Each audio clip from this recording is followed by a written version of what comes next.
South ఆఫ్రికాతో జరిగిన warm up మ్యాచ్లో మన టీమిండియా అదరగొట్టింది. తమ ఫామ్ను కంటిన్యూ చేస్తూ 30 పరుగుల తేడాతో అపోనెంట్ టీంని డిఫీట్ చేశారు. సో ఈ మ్యాచ్ గురించి ఈ వీడియోలో మాట్లాడుకుందాం. ఎట్ ది సేమ్ టైం నిన్న మన అండర్ 19 కుర్రాళ్ళు సెమీఫైనల్లో విజయం సాధించి ఫైనల్కు దూసుకెళ్లారు. ఆ మ్యాచ్ గురించి కూడా లైట్గా డిస్కస్ చేసుకుందాం. సో ముందు వార్మప్ మ్యాచ్ విషయానికి వస్తే ఈ మ్యాచ్లో రిజల్ట్ని పక్కన పెట్టండి. మన వాళ్ళు ప్లాన్ చేసుకుని వచ్చిన విధానాన్ని చాలా మెచ్చుకోవాలి. అంటే మనం ప్రీ వీడియోలో మాట్లాడుకున్నాం, మన టీమిండియాకు 3 సమస్యలు ఉన్నాయి, వాటిని ఎలా అయినా సరే సార్ట్అవుట్ చేసుకోవాలని చెప్పి మాట్లాడుకున్నాం. అండ్ ఎగ్జాక్ట్లీ వార్మప్ మ్యాచ్లో మన టీమిండియా ఆ 3 క్వశ్చన్స్కు ఆన్సర్ ఫైండ్ చేశారు.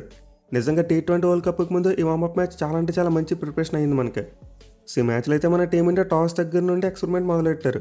మన వాళ్ళు టాస్ గెలిచి ముందుగా బ్యాటింగ్ తీసుకున్నారు. అండ్ దీనికి ఆబ్వియస్ రీజన్ డ్యూ ఉన్నప్పుడు మన వాళ్ళు టార్గెట్ని ఎలా డిఫెండ్ చేసుకుంటారు అనేది టెస్ట్ చేసుకోవడం కోసం. సో మన వాళ్ళు అయితే ముందు బ్యాటింగ్ తీసుకుని చాలా మంచి పని చేశారు. అండ్ దెన్ మన వాళ్ళ బ్యాటింగ్ వచ్చినప్పుడు మనకున్న ఫస్ట్ కన్ఫ్యూజన్ తీరిపోయింది. అంటే ఓపెనర్స్కి ఎవరు వచ్చారు? ఇషాన్ కిషన్ అండ్ అభిషేక్ శర్మ. వీళ్ళిద్దరూ ఓపెనింగ్ వచ్చారు. ఇద్దరు కూడా మెంటల్ నా కొడుకులే. సో మన టీమిండియాకి అయితే ఇప్పుడు T20 వరల్డ్ కప్లో ఓపెనింగ్ కాంబినేషన్ మీద ఎలాంటి కన్ఫ్యూజన్ లేదు. ఇషాన్ కిషన్ మరి అభిషేక్ శర్మ వీళ్ళిద్దరు ఫస్ట్ మ్యాచ్ నుంచి ఓపెనింగ్ చేయబోతున్నారు. అండ్ ఇదైతే చాలా మంచి డెసిషన్ అని చెప్పుకోవాలి. ఎందుకంటే ప్రజెంట్ ఇషాన్ కిషన్ ఫామ్ అద్భుతంగా ఉంది. ఇన్ఫ్యాక్ట్ ఈ మ్యాచ్లో కూడా అద్రిపై బ్యాటింగ్ చేశాడు. ఎస్పెషల్లీ 6లు కొట్టాడు. అవైతే మైండ్ బ్లోయింగ్. నిజంగా చాలా అంటే చాలా సింపుల్గా సౌత్ ఆఫ్రికా బౌలర్స్ నుతికారేశాడు. సో నార్మల్గా పవర్ ప్లేలో అభిషేక్ శర్మ మిగతా బ్యాట్స్మెన్ డామినేట్ చేస్తూ ఆడుతూ ఉంటాడు. బట్ ఈ మ్యాచ్లో చూసుకుంటే మాత్రం అభిషేక్ ఇషాన్ కిషన్ డామినేట్ చేశాడు.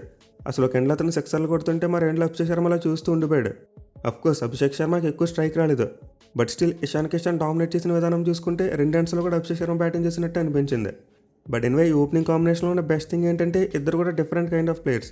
అంటే ఇద్దరు బాత్తరు మెంటల్ నా కొడుకులే, ఇది సేమ్. బట్ డిఫరెన్స్ ఏంటంటే వాళ్ళ గేమ్ ప్లే.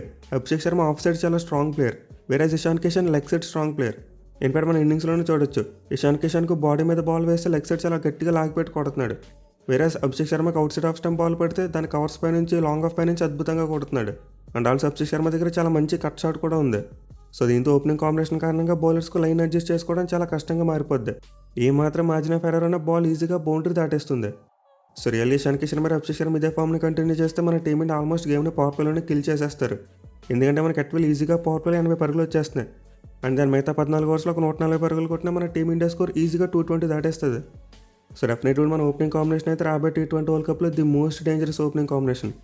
బట్ ఎన్ని మ్యాచ్లో చూసుకుంటే అభిషేక్ శర్మ బ్యాటింగ్ కాస్త రెస్టీగా కనిపించింది. అంటే దానికి ఎక్కువ స్ట్రైక్ రాలేదు. At the same time popular అయిపోయిన తర్వాత స్లో రౌండ్స్ ఎక్కువగా పడ్డాయి. దీనివల్ల అభిషేక్ శర్మ స్ట్రైక్ రేట్ తన రేంజ్లో లేదు. బట్ స్టిల్ అతను ఎలా ఆడతాడో మన అందరికీ తెలుసు. సో ఇద్దరైతే 3 ఓవర్స్ అయితే రిటైర్ అవుట్గా పెవిలియన్కి వెళ్ళిపోయారు. అంటే మన టీమిండియాకి 1 డౌన్లో చూసుకుంటే తిలక్ వర్మ వచ్చాడు. అంటే తన గురించి కూడా మనం ప్రీ వీడియోలో మాట్లాడుకున్నాం. తిలక్ వర్మ ఇంజరీ నుంచి వస్తున్నాడు, అతనికి గేమ్ టైం కావాలి, అతని కంబ్యాక్ ఎలా ఉంటుంది అనేది మనం చాలా క్లోజ్గా వాచ్ చేయాలని చెప్పి మాట్లాడుకున్నాం. అయితే తిలక్ వర్మ బ్యాటింగ్ చూసుకుంటే మాత్రం ఇంజరీ నుంచి వచ్చిన ప్లేయర్లో ఆడలేదు. ఏదో కంటిన్యూస్గా గేమ్ ఆడుతున్న ప్లేయర్లో ఆడాడు భయ్య. నిజంగా అద్భుతమైన బ్యాటింగ్ చేశాడు. 19 బంతుల్లోనే 45 పరుగులు చేశాడు.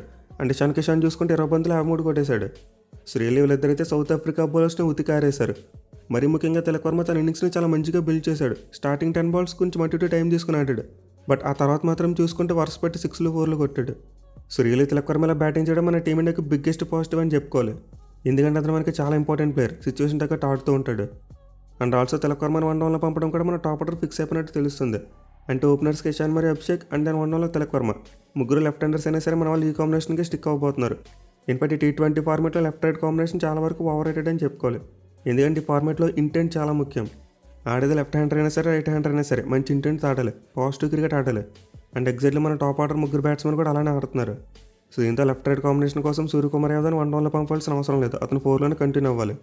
ఇన్ఫాక్ట్ ఈ మ్యాచ్లో సూర్య కూడా చాలా మంచి ఇన్నింగ్స్ ఆడాడు. 16 బంతులు 30 పరుగులు చేశాడు. మళ్ళీ తన ఫేవరెట్ షాట్స్ని బాగా ఎగ్జిక్యూట్ చేశాడు. ఇక అక్షర్ పటేల్ అయితే నెంబర్ 5లో బ్యాటింగ్ పంపారు. అండ్ అతను కూడా చాలా మంచి ప్రాక్టీస్ అయింది. 23 బాల్స్కి 35 రన్స్ చేశాడు. కానీ యాజ్ ఎ ఫినిషర్గా రింకు సింగ్ చూసుకుంటే మాత్రం కాస్త అటు ఇటు ఆడాడు. ఇన్ఫాక్ట్ 5వ T20 మ్యాచ్లో కూడా కొంచెం ఆఫ్ కలర్గానే కనిపించాడు. సో ప్రస్తుతానికి రింకు సింగ్ అయితే అంత ఫుల్ రిథంలో కనిపించట్లేదు. బట్ అతని క్యాపబిలిటీ గురించి మనందరికీ తెలిసిందే. డెఫినెట్లీ తన తైన రోజులు 1 చేతితో మ్యాచ్ని గెలిపించగలడు. ఇక చివరిలో హార్దిక్ పాండ్యా స్వాగ్తో ఇచ్చి పడేశాడు. 10 బంతులు 30 పరుగులు చేశాడు. మెయిన్లీ డౌన్ ది గ్రౌండ్ అతను కొట్టిన షాట్స్లో యారగెన్స్ కనిపించింది. సో యాజ్ ఎ ఫినిషర్గా హార్దిక్ పాండ్యా లాస్ట్ 2 ఓవర్స్లో ఇలా బ్యాటింగ్ చేయడం మన టీమిండియాకు చాలా అంటే చాలా బిగ్ బూస్ట్. రింకు సింగ్ కొంచెం అటు ఇటు ఆడినప్పుడు హార్దిక్ పాండ్యా మాత్రం మాకు కావాల్సిన ఫినిషింగ్ టచ్ ఇచ్చాడు. దీనివల్ల మన టీమ్ స్కోర్ 240 వరకు వెళ్ళిపోయింది. సో మనకి బ్యాటింగ్లో చూసుకుంటే ఎక్కువ ప్రాక్టీస్లోనే తిలక్ వర్మ మరియు అక్షర్ పటేల్ ఇద్దరికి మంచి ప్రాక్టీస్ లభించింది.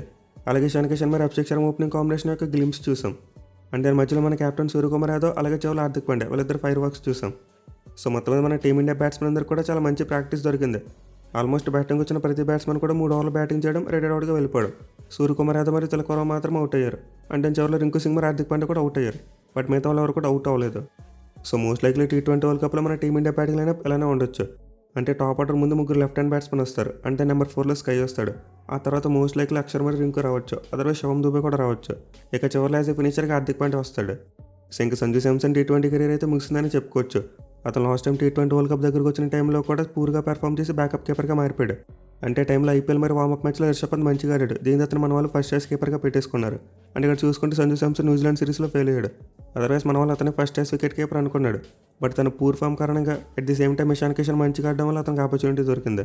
సో 2 T20 వరల్డ్ కప్స్లో ఫస్ట్ చాయిస్ వికెట్ కీపర్గా ఆడాల్సిన సంజు శాంసన్ చేతులారా నాశనం చేసుకున్నాడు. ఇక మన టీమిండియా బౌలింగ్ విషయానికి వస్తే దీని గురించి కూడా మనం ప్రీవిడియోలో మాట్లాడుకున్నాం. మన వాళ్ళ ఆల్రౌండర్స్కి ఎక్కువ బౌలింగ్ ఇవ్వాలని చెప్పి. అండ్ ఎగ్జాక్ట్లీ అదే చేశారు. శివం దూబే ఫుల్ కోటా వేశాడు. అండ్ అభిషేక్ శర్మ చూసుకుంటే 3 ఓవర్లు వేశాడు. ఈవెన్ తిలక్ వర్మ కూడా ఒక ఓవర్ ఇచ్చారు. సో ఈ మ్యాచ్లో అయితే బుమ్రా చేత బౌలింగ్ చేయించలేదు. బట్ మిగతా అందరు బౌలర్స్ కూడా బౌలింగ్ చేశారు. అయితే మన బౌలర్స్లో హర్షదీప్ సింగ్, వరుణ్ చక్రవర్తి మరియు అక్షర్ పటేల్ మెయిన్ బౌలర్స్ ముగ్గురు బాగానే వేశారు. బట్ మిగతా బౌలర్స్ మాత్రం కొంతవరకు రన్స్కి వెళ్ళారు.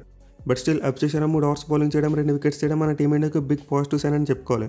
ఎందుకంటే మనం దీని గురించి నొక్కి మాట్లాడుకున్నాం. మన టీమిండియా ప్లేయింగ్లో 2 స్పిన్నర్స్తోనే వెళ్ళిపోతున్నారు.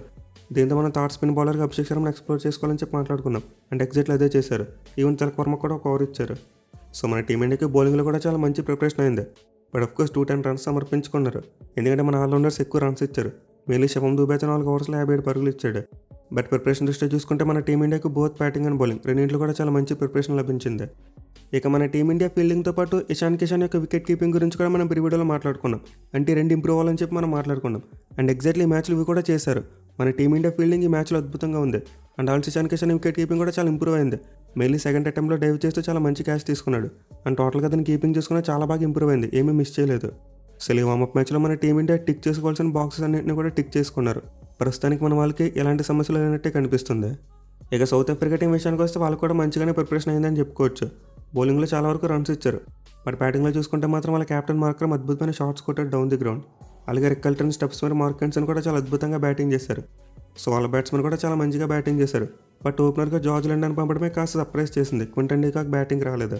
అయితే వాళ్ళకి బౌలింగ్లో చూసుకుంటే మాత్రం లుంగి ఇంగ్డే మాత్రం మంచి బౌలింగ్ చేశాడు.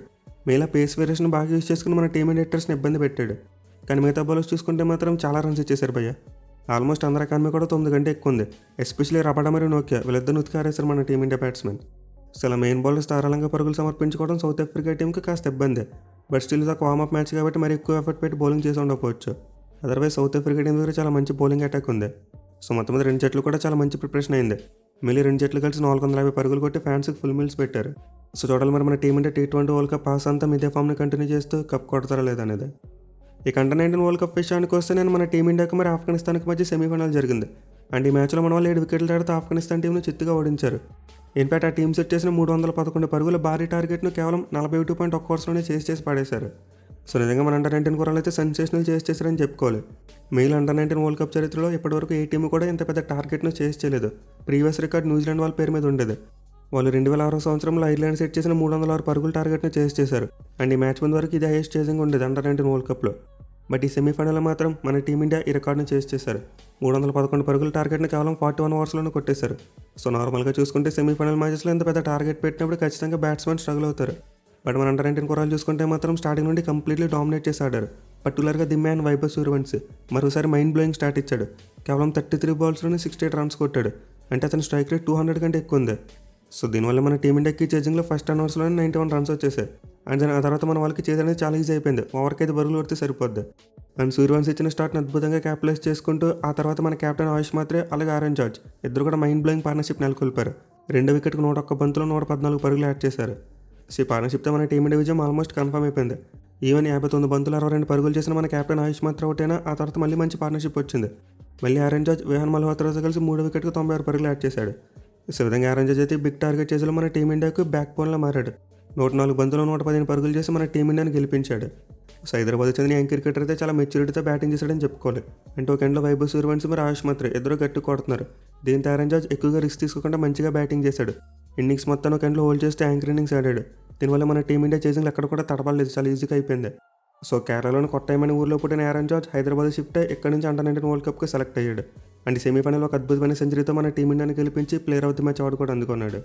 ఇక ముందు బ్యాటింగ్ చేసిన ఆఫ్ఘనిస్తాన్ టీంలో చూసుకుంటే వాళ్ళ బ్యాట్స్మెన్ కూడా చాలా మంచిగా బ్యాటింగ్ చేశారు. మళ్ళీ వాళ్ళ 1 డౌన్ బ్యాట్స్మెన్ ఫైజల్, అలాగే నెంబర్ 4 బ్యాట్స్మెన్ ఏజాయ్ ఇద్దరు కూడా సెంచరీలతో రెచ్చిపోయారు. మళ్ళీ వాళ్ళ మధ్య 148 పరుగుల పార్ట్నర్షిప్ వచ్చింది. సో దీని కారణంగానే ఆఫ్ఘనిస్తాన్ టీం భారీ స్కోర్ కొట్టగలిగారు. బట్ వాళ్ళకి పవర్ ప్లేలో స్టార్ట్ చూసుకుంటే మాత్రం అంత ఫాస్ట్గా రాలేదు. అంటే మన టీమిండియా బ్యాట్స్మెన్ కొట్టినంత ఫాస్ట్గా రన్స్ కొట్టలేకపోయారు. 42 రన్స్ మాత్రం వచ్చాయి. నేను కూడా వాళ్ళ ఓపెనర్స్ ఇద్దరు కూడా ఎక్కువ బాల్స్ కన్జ్యూమ్ చేస్తారు. దీనివల్ల ఇద్దరు బ్యాట్స్మెన్ సెంచరీ కొట్టినప్పటికీ ఆఫ్ఘన్ టీమ్ స్కోర్ 350 వరకు వెళ్ళలేకపోయింది. బట్ ఎనివే 310 అంటే చాలా మంచి స్కోర్. అండర్ 19 వరల్డ్ కప్స్లో 300+ స్కోర్ అనేది చాలా రేర్గా చూస్తుంటాం. But present semifinal Afghanistan batsmen దాన్ని సాధించారు. అయినా కానీ మన టీమిండియా బ్యాట్స్మెన్ ముందు సరిపోలేదు. మన వాళ్ళు చాలా ఈజీగా చేసి పట్టేశారు. సో మన టీమిండియా అయితే 10సారి అండర్ 19 వరల్డ్ కప్లో ఫైనల్ వరకు చేరుకున్నారు. అది కూడా కేవలం 16 ఎడిషన్స్లోనే.